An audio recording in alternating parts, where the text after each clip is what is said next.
how to withdraw funds from Prizepicks to Cash App.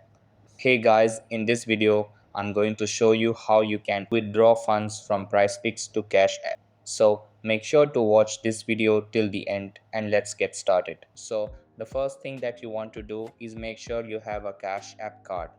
Over here, open the Cash App, go to the second option and request a Cash App card if you don't already have one. After that, open the Prizepicks app. Then at the top left corner, tap on your balance to open the menu. Over here, tap on the three lines to open the menu and select Request Withdrawal. Then you will see your balance and a field to enter the amount you want to withdraw. After that, enter your Cash App card details where it says Withdraw to Card.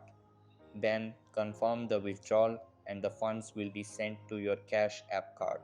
So that's basically how you can withdraw money from Prizepicks to Cash App. So that's how you can withdraw funds from Prizepicks to Cash App. That's all for this video.